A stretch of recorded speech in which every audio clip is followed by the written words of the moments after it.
kifungu cha pili, mistari ni 12 kuanzia mstari wa kwanza hadi mstari wa 12. Wenzangu, twende huko. Bwana na wazo la kutuletea sisi. Neno lake lasema hivi, mstari wa kwanza, Yohana kifungu cha pili. Siku ya tatu kulikuwa na harusi mjini Kana, mkoani wa Galilaya. Mama yake Yesu alikuwapo, naye Yesu alikuwa amealikwa harusini pamoja na wanafunzi wake.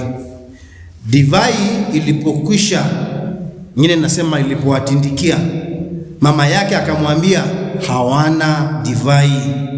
Yesu akamjibu, mama, usiniambie la kufanya, saa yangu bado. Hapo mama yake akawaambia watumishi, lolote atakalowaambieni fanyeni. Hapo palikuwa na mitungi 6 ya mawe, ambayo kila mmoja uliweza kuchukua kiasi cha madebe 2 au 3. Ilikuwa imewekwa hapo kufuatana na desturi ya Kiyahudi ya kutawadha. Yesu akawaambia, ijazeni mitungi hiyo maji, nao wakaijaza mpaka juu. Kisha akawaambia, sasa toteni mkampelekee mkuu wa karamu. Mkuu wa karamu alipoonja hayo maji, kumbe yalikuwa yamegeuka kuwa divai. Yeye hakujua ilikotoka, lakini wale watumishi waliochota maji walijua. Mkuu wa karamu akamwita bwana harusi akamwambia, kila mtu huandaa divai nzuri kwanza, hata wakiisha tosheka huandaa ile hafifu, lakini wewe umeiweka divai nzuri mpaka sasa. Yesu alifanya ishara hii ya kwanza huko Kana Galilaya, akaonesha utukufu wake, nao wanafunzi wake wakamwamini. Baada ya hayo, Yesu alishuka pamoja na mama yake, ndugu zake na wanafunzi wake, na wakaenda Kafarnaumu, ambako walikaa kwa siku chache. Praise the Lord. Asifiwe Yesu Kristo. Hoja title ya leo ni divai ilipungua ama imeisha, ama kwingine nasema divai ilitindika. Mambo matatu yanatokea hadharani kwa ile habari tumesoma. Jambo la kwanza ni kuwa ingawa tunaweza kuwa na maono mengi, ingawa tunaweza kuwa tumaini nyingi, hasa katika ule mpango wa kuandaa harusi, tunaweza kuwa na maono, tunaweza kuwa na expectations, lakini mwishowe, my friend, reality ndio itatambua jinsi harusi yako itakavyokuwa. Tazama, Yesu Kristo amealikwa pamoja na wanafunzi wake. Tunaona kuwa hata mamake amehusika na ndugu zake pia wamehusika, na tunaamini kuna wengi, maana hata pia kuna kiongozi wa sherehe. Kumbe ingawa walifanya budgeting, sijui ni siku ya kwanza, ya pili au tatu, ile divai imeisha. Naamini waliokuwa wakifanya budget hawakutumai kuwa divai hiyo itakwisha. Ni kusema eti kuwa there's a big difference, kuna tofauti kubwa kati ya maono yako na reality iliyo kwa ground. Jambo la pili, tunamwona mama Yesu alimwendea akamwomba intervene, aingilie. Sisi usema serikali iingilie kati, akamwomba Yesu aingilie kati. Haijulikani mbona alichukua hatua hii. Kuna wale ambao wanasema Mary alikuwa mmoja katika ile kamati ya kuandaa harusi ile, na alipoona mambo hapa yamepungua, akakimbilia yule ambaye anamjua anaweza kusaidia.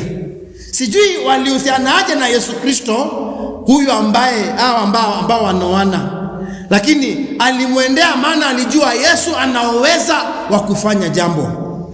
Mara nyingi nikisoma hapa pahali, mimi ushangaa na vile mamake Yesu Kristo, kwa njia moja au nyingine, nikisema kwa kizungu, she is very wasteful, kwa sababu Yesu ana uwezo wa kuponya, na wengi aliowatendea miujiza ni watu ambao walikuwa na mahitaji.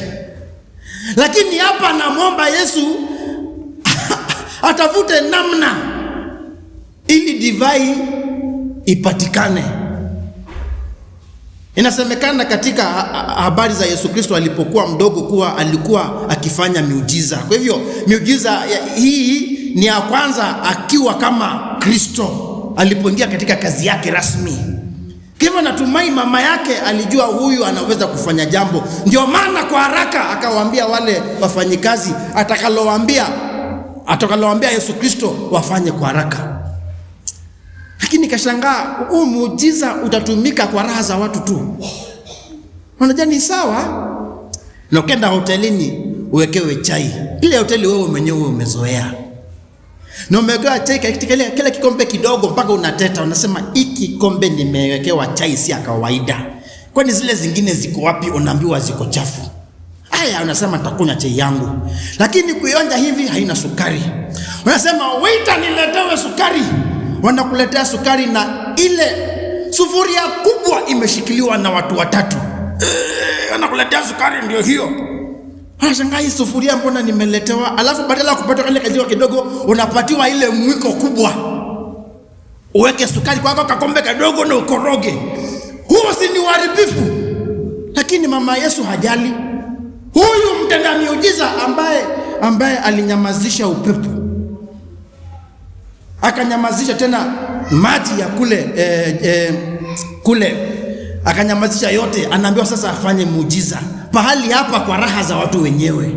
Sisi divine ya kukunywa ili watu wafurahie. Ashangaa mbona. And yet jambo la tatu, Yesu Kristo anasikia na anawafanyia muujiza na ile divine inapatikana na watu wanafurahia. However, ukisoma mwisho wa hiyo habari ni Yesu ananenewa utukufu wake. Waliokuwa na wanandoa hawajulikani, wasimamizi wao hawajulikani, waliokuweko wakala wakashiba wakalewa labda hawajulikani, lakini ni kuwa Yesu akaja na akatenda muujiza, ni yeye anakumbukwa. Maandiko yanasema akaonyeshana utukufu wake na wanafunzi wake wakamwamini. Siku hii ya leo, watu wa Mungu, katika mpango huu wa ndoa, harusi hizi tuko nazo nyingi, nimekuwa nikiwaza kuhusu hali zinazopata watu wengi sana. Unapata ndio wamejiandaa iwezekanavyo, lakini mpangoni wao divai imepungua. Kwa mfano, kuna wengi ninajua hapa, kama navyojua kwingine, uko katika uhusiano fulani, anaishi na mtu wake, wanakaa pamoja, wamekodisha, na wengi wanakaa pamoja ni hali halali, it is legal, na wengine wanakaa katika hali isiyo halali.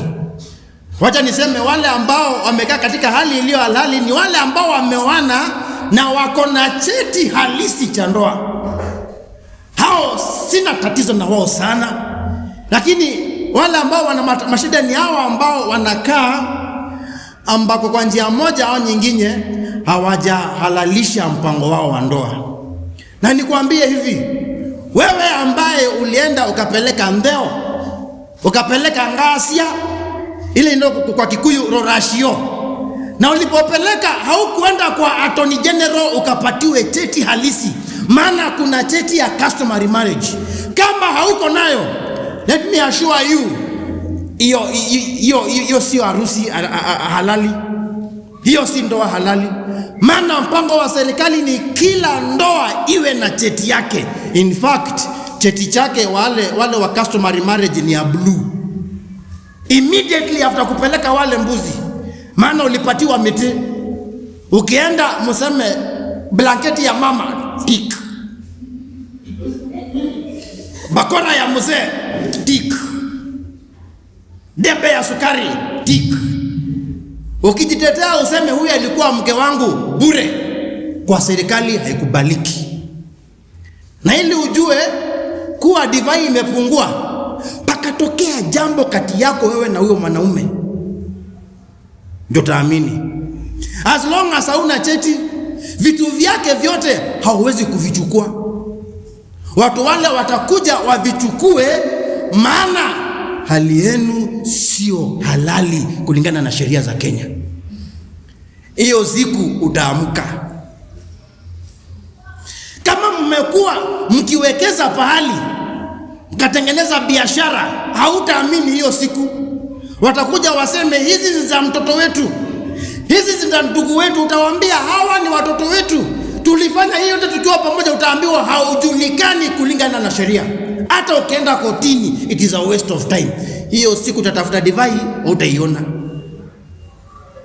Are we together?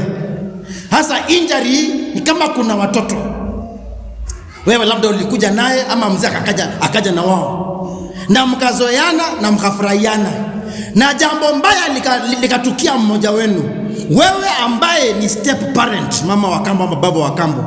Hata watoto hawa ungewapendaje, sio wako, wataenda nyumbani kwao walikotoka mzazi wao, na hakuna vile unaweza kwenda kotini ukawatetee useme niliwapenda, useme nilikaa na mama wao miaka 6 bure. Watarudi huko, serikali haikujui, maana hauna cheti halisi cha ndoa. Are we together? Praise the Lord. Aya, hata hiyo si kitu. Nyinyi ambao mkafanya customary marriage, mkaenda mkafanya rorashio, tena mkafanya ngasia, yule ng'ombe akapasuliwa katikati, mmoja akaliwa na watu na yule mwingine akachwa huko. Wacha nikutahadharishe kitambo, kama ndoa yako sio Christian marriage ama civil marriage, ndoa yako ina uwezekano ya kuletewa mtu na hakuna namna ya kujitetea. Customary marriage is potentially polygamous. Kwa hivyo unakaa na huu mume, mnadhani mnakaa pamoja, na yeye akishika na tamaa zake anaona mwanamke mwingine. Hakuna namna unaweza kuteta ukasema huyu ni mume wangu, mbona ameoa mwanamke mwingine. Siku hiyo utatambua hakuna divai, imekwisha. Na serikali sasa, koti sasa iliamua, maana pia wanawake waliteta wakasema sio mwanamume pekee anaweza kuoa, hata mwanamke anaweza kuoa, as long as ni customary marriage. Hivyo wewe unakaa na mama watoto, kufumba na kufumbua iko na mtu mwingine na amemweka huko, nyamaza na tuendelee. Ambia mwenzako divai imekwisha.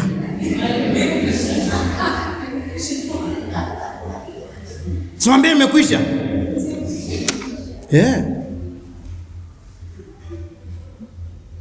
Nilianza kazi kama pastor DCC inaitwa ya Kasinga. Nilikuwa na kule kutaka wazee wanaume waingie katika kanisa, na nilipofuatilia mbona wanaume wako, maana Sunday school vijana wako, youth vijana wako, lakini something happens wakiwa na miaka ya 20s wanapotea. Nikatambua kuwa vijana hao wanafika pahali wanaangalia gharama ya harusi, ya ndoa, wanaogopa. Kwa hivyo wanaoana kwa giza, si kivindu, wanaoana kivindu, na wanapotelea wapi? Huko. Maana wanajua wakirudi wataambiwa mudinda wa muzia ni wongamwa, kwaya hautaimba, Sunday school hautaenda, umepotea aje hivyo. Na tunaona kanisa iko na wanaume karibu 100, lakini hata hawapiti 20 ambao wanakaribia meza ya Bwana. They cannot shine the Holy Communion. Tena zaidi hao, hawawezi kuchaguliwa wakaingia katika kamati ya wazee, maana mpango wao haujahalalishwa. Ni hawa tunapokea pesa zao za sadaka, lakini kazi ya Bwana hawawezi kuendeleza. Kwaya hawawezi kuimba kwa sababu ndoa zao hawajalalisha. Unapata wamewekewa vikwazo kumtumikia Mungu, mpaka nashangaa what is happening to our church. Vikwazo juu ya vikwazo. Mlimani nimezaliwa, kuna pastor ambaye aliona tatizo hilo kama mimi. Alipoliona akasema wanaume hawa wanakuja kwa service ambaye hawajahalalisha ndoa zao, nitawafanyia harusi ya mlolongo. Na akaanza kuunda harusi za mlolongo, akaongea na watu wakakubali, na alipoanza kutangaza kwa kanisa hivi, kumbe kuna kikwazo, utambue divai imekwisha. Wale wazee wa local church wakasikia wivu, maana hawataki wanaume wengine walalishe mipango yao ili wakati wa uchaguzi waondolewe, maana wanajua hawapendwi. Hivyo mpango ukazuiwa na pasta akapewa transfer. Nilitambua jambo hili limeenea, hata mimi mwenyewe niliona hayo. Nilifanya kazi ya kanisa fulani na nikaona vile hapa kuna wanaume wengi ambao hawakaribii meza ya Bwana. Na nikaanza kuongea na wao na nikafikia karibu watu 15 couples, wanaume na wake. Tukakubaliana tuweke harusi, tuweke mlolongo. Nikatangaza kanisani, leo natangaza mwaka ukianza April, tarehe fulani tutakuwa na harusi ya mlolongo. Watu wakafurahi. Kumbe wazee wameanza kupatwa na stress. Maana mara nyingi tunawachagua maana hakuna wengine wa kuchagua. Are we together? Hivyo nilipotangaza itakuwa hivyo, haikupita wiki mbili nikatembezwa Kenya, kapatwa tu transfer. I tell you. Now, nasema hivyo ningependa kusema kuhusu wanaume wa huku. Kamati ya huku iko tofauti sana. Na sisemi hivi nikijipendekeza kwao. Maana nikiangalia OB, ingawa ni mzee wa kanisa, ni kiongozi wa CED. Wanaume wengi wasipochaguliwa wanakufa moyo, lakini hapa OB hana shida, anaendelea na CED. Tuko na Francis hapa, bado ni kiongozi wa Sunday school. Wanaume kule kama hawatachaguliwa anakaa nyumbani, huyu ataendelea na Sunday school. Ni kusema hawajaingia pale kwa sababu ya sifa, wameingia pale wakamtumikie Bwana. Tuko na chama na development. Awe mzee wa kanisa asikuwe mzee wa kanisa, ataendelea kazi ya Bwana. Lakini kuna kwingine ungesema kutakuwa na mlolongo, kunakuwa na matatizo. Are we together? Unapata kweli ni ndoa, lakini hapa divai imekwisha. Sasa jambo la kushangaza ni hili. Ambia mwenzangu, jirani yangu. Tumwambie jirani yangu, katika masumbuko haya Yesu alipeana jibu, akajitwalia utukufu. Ni sisi hatusikii. Praise the Lord. Sisi hatufanye nini? Hatusikii. Maana kama haja ni hili peke yake, mwanaume na mwanamke wake walalishe ndoa yao. Ndugu zanguni, hakuna maana tubebeshane mzigo ambao wengi ukweli ni kuwa hawawezi kubeba. Praise the Lord. Kumbukeni Waefeso kifungu cha 2. Waefeso kifungu cha 2 na mstari wa 8. Maandiko yamesema tumeokolewa kwa neema kupitia imani. We have been saved by grace through faith. Maana kwa neema ya Mungu nimekombolewa kwa njia ya imani. Jambo hili si matokeo ya juhudi zenu. Nakumbuka hivi, eti kuwa utakuwa na harusi maarufu sio kusema umejitengenezea pahali pazuri mbinguni zaidi ya wengine. Labda ni kwa vile umehalalisha ndoa yako, umetii serikali, na kwa kutii serikali umekuwa Mkristo. Lakini usidanganyike. Na nena haya kwa wale ambao watakuwa na harusi kubwa na wale ambao wana harusi wanajidharau maana ni zimepungua sifa za watu. Let me tell you, your weddings add no value to your Christianity. Bora mke wako umpende na mume wako umtii. Praise the Lord. Otherwise kuvalia nguo white na kuvaa suti mpya haiongezi wokovu wako. Kilicho muhimu ni cheti cha ndoa, praise the Lord, na kutii Mungu katika hiyo ndoa. Hii ingine ni ceremony. Lakini mnasikia. Praise the Lord. Na kwa hivyo nasema hivi ili niwasaidie kama kanisa la AIC Kenya Israel. Zile mitungi ambazo zilitumika kuweka maji kulingana na tamaduni za Wayahudi, hata nao Wakamba wako na zao ambazo kwa wakati huu hazina maji. Imetupasa sisi kama Wakristo tuweke maji mpya. Ngeleka nyonzo, a good example is our Rorashio Ndeo na Ngasia. Hebu tazama what has happened. Katika hizo Ndeo siku hizi ni pasta anafungua na maombi. Ukweli ama si ukweli? Unasikia praise wakiimba, sinisu upendo, upendo, upendo, upendo. Asifu Yesu Kristo. Alafu anaingia Catherine, asante Yesu. Yesu yuko hapo ama Yesu hayuko hapo? Notambiwa ni Ndeo, are we together? Alafu kwaya wanaitwa na nyimbo zao very wonderful. Praise the Lord. Hizi nyimbo zenye kama mulipigiwa na watu wa Tanzania. I tell you, beautiful song. Ni Ngasia, ni Ndeo, lakini Yesu ameingia hapa mzima mzima. Ile mitungi imewekwa maji mpya. Praise the Lord. Alafu pasta anafika anahubiri mpaka anatoa jasho na ebolo. Kama amen. Moyo imusinde. Ndio na bina ondone o. Mego magu matona ngwendo kasisi ando manga ina kwa kewe. Pasta anahubiri mnasema amen. Are we together? Alafu mnatoa zawadi, pasta anazibariki, Ndeo inakwisha, alafu naambiwa jiandae kwa harusi nyingine. What for? Hapa pasta alikuwa na hapa kwaya ilikuwa. Tofauti ni kuwa hapa ni kanisani na pale ni nyumbani kwa mtu. So why are we struggling to do the easiest things for us? Praise the Lord. Mimi ningeulizwa, wacha nijibu na niwe kama mtumishi wa Bwana. Katika hali kama hiyo, mtu hapa mzima ajitokezee aniambie, pasta huyu ni mume wangu, ama pasta huyu ni mke wangu, na hii story ya kupanga harusi mimi siwezi make. Niko na watoto 6, mmoja yuko university na sina story, halalisha huu mpango. Tutahalalisha teke.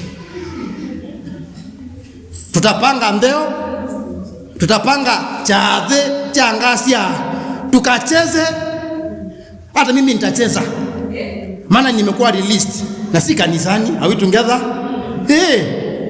Hivi ndani zote ama idama kwa nusi mabasa madhoka masonga makwete makoti meki tole masi mwanone muliligane. Praise the Lord. Tutembe kuti kizunguka yote ili tufurahie hii ndo. Alafu on Sunday baada ya chavetu na wasimamisha hapa mwanaume na mwanamke na watu wao na wapatia vows, wanaketi chini, tunapokea watu wapya na tunaendelea. Naeneshia wapi? Hapo. Ndeo mmeniita nikahubiri. Sasa harusini bado mnaniita nihubiri. Si ni kitu moja pekee. Tumalizie huko. Tokaba otondo tudhengea mesa. Ala nganyao ngama. No mosa na kunu mosa mwezirias aya kiss finish it. Wanaandikana ni mwana kanisa aya ketini. Tunakata keki tunakula na tunafanya nini? Ineshia wapi? Amepanga mpango ya Ngasia na Ndeo. Ama watu wazima waseme sisi ni watu wazima, badala hii gharama nyingi ya harusi, tufanye harusi ya mlolongo. Si ni mlolongo? Aume onde, wanaume wote tunavalia ile ya waume. Ndaka mbulu ama ni royal mbulu. Hata hao ambao wanavaa mbulu. Nani alisema lazima uvae white ama mbalaka? Tunavaa wote kama waume. Na tunaingia hapa tunaongozwa na Kongo. Bwana Mungu aliumba wanadamu wa kwanza, akampa mamlaka juu yake mkewe Hawa. Si tumetambia, tukifika hapo tunasimama. Waume mfano alivyojenga kanisa, waume simama tuwapende wake zetu. tunaongozana tunafika hapa tunangojana wanaume 10. Alafu sasa kule wanaingia akina mama wamevalia za ushirika.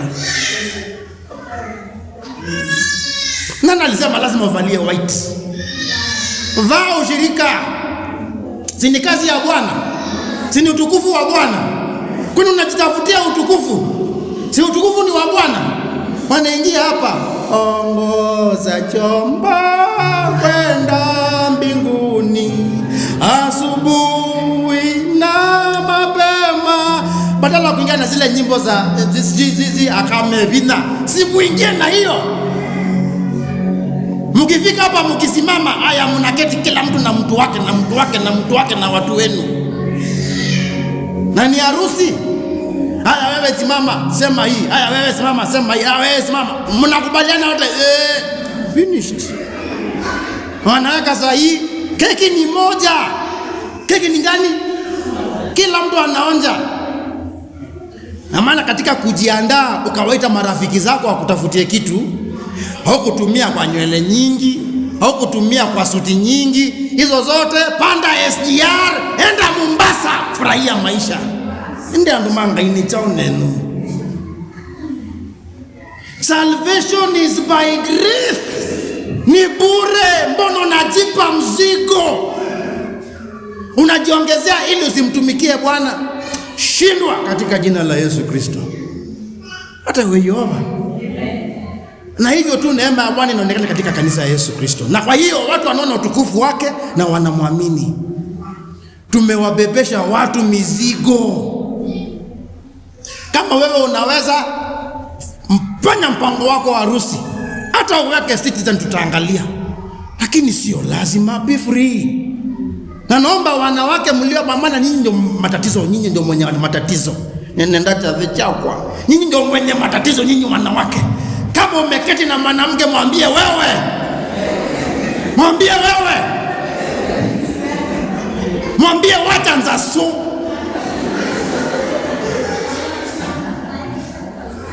Nyinyi mna matatizo. Unataka harusi yako ikae kama ya Neli. Wacha hiyo. Hiyo wivu ni ya nini? Meza hiyo waru. Wewe halalisha mpango wa. Please listen. Kama ni kumtukuza Yesu na sio kujitengenezea jina, tumtukuze Yesu na tuendelee mbele. Ambao wangependa kufanya matumizi ya pesa na watumii. Praise the Lord. Naomba hivi ili divai Yesu Kristo atufanyie muujiza. There is no guarantee having a big wedding will keep and sustain your marriage. Paliingia mtu mpya katika Registrar of Marriages Nairobi na kasema anashangaa na harusi za Wakristo. Wakristo wana divorce, wanaachana ajabu. Tunakuwa na harusi kubwa alafu wanaachana mapema. I think sababu ni kwa sababu moja ni hii. Katika ile hali ya kupanga harusi, wanaweka gharama nyingi, wanapitia hasara nyingi ili waweke kitu ya kupendeza watu. Ile siku harusi itakwisha, mpatane pale katika ile karumkeni, ndio mtatambua divai imekwisha. Mnaweza kupika hesabu ya hasara mmeweka. Karibu 200,000 mlikopa mko na harusi ya sifa. What for? What for? Hallelujah. Haina maana. Maana haitaongeza wokovu wako. Haiongezi wokovu wako. Wewe halalisha mambo, uingie katika kazi ya Bwana. Kwa hivyo wanawake mlio hapa, na mzee wako alikuwa kanisani kitambo, na umemwacha nyumbani maana akikuja hapa hata kubalika, endo mwambie tuone pastor Mwizi tumalizie kitu. Na divai nzuri kushinda ile awali mtaipata kwa Yesu. Mti muone wokovu, ama mkatae muendelee kujibebesha. Praise the Lord. Asifiwe Yesu Kristo. Si mimi nimemaliza. Bwana Mungu ameongozwa na mzee Kongo Francis Nuhuyu, aliumba mwanadamu wa kwanza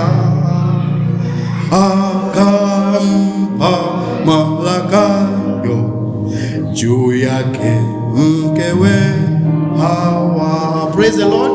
Wakifikia chorus wanasimama, waume wanaitikiana, tuige mfano wa Kristo alivyojenga kanisa. Si kuipenda? Waume simama, tuwapende wake zetu. Ninakuwa harusi ya CD pia. Obi atakuwa MC. Na wanaume wote ambao wangependa kufanya hizo ndoa zao wanapitia class 1 ya waume. Wanasoma, wana graduate next Sunday harusi zao. What is the problem? Praise the Lord.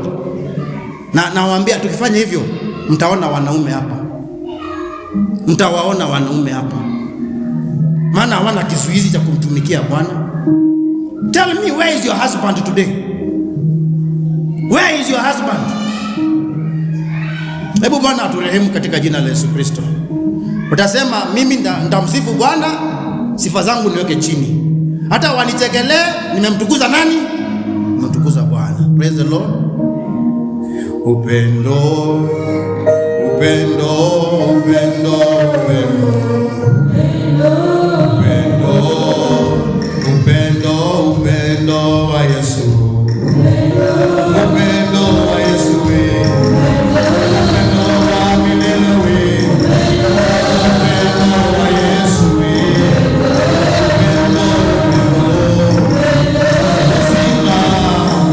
Uzima wa Yesu. Uzima wa Yesu.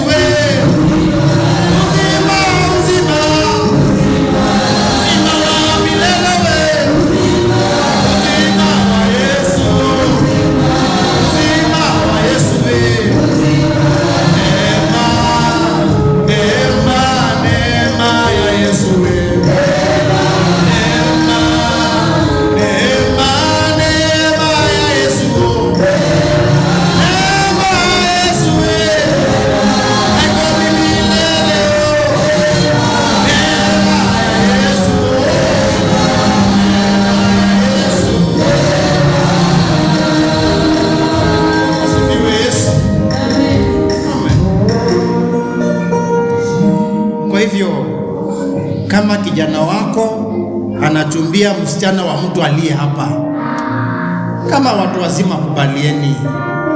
Praise the Lord. Mnakumbuka harusi yake anaitwa Waiguru, Ana Waiguru. Haikuwa kanisani, ilikuwa customary.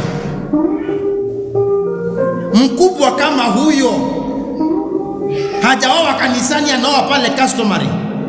Ni kusema hata hiyo customary inafaa kupatiwa value. Praise the Lord. Kwa hivyo asia yeni meba sia nasio sia ndene mukete kila ona mwina ma tuthi ndeo tuthi ngasia na watu moto imi na mondo meba. Anawaambia hivyo, mjivunie huo mambo hayo wakati huu mimi ni pastor wenu. Maana patakuja mwingine aseme hiyo yote ni amuze ipotee na yeye. Na mtunge anaweza patiwa transfer next week. Mtakiona cha mtemakuni. Offer valid while I am still where? Kama ni kutukuza Mungu, it is as simple as that. Receive it in Jesus name. Tusimame tuombe. Upendo, upendo, upendo, upendo.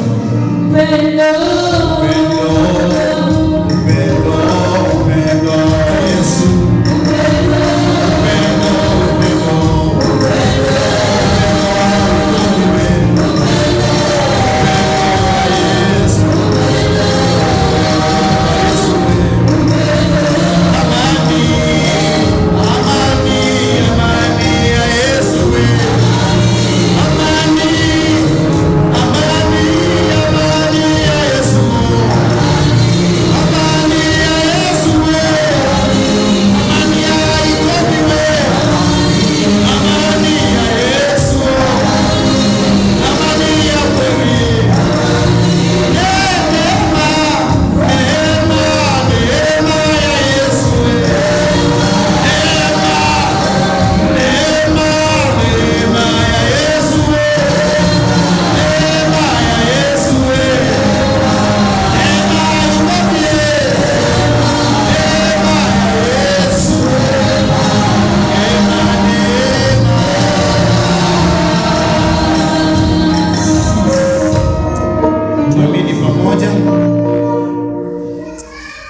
Bwana, waliokusanyika hapa ni watu ambao uliwapa neema, wokovu wa bure, lakini katika ile hali ya kufanya kanisa na mipango tukajitwika mizigo mingi.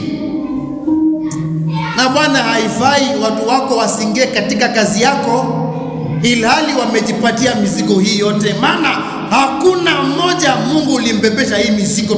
Tunapenda sana hivi.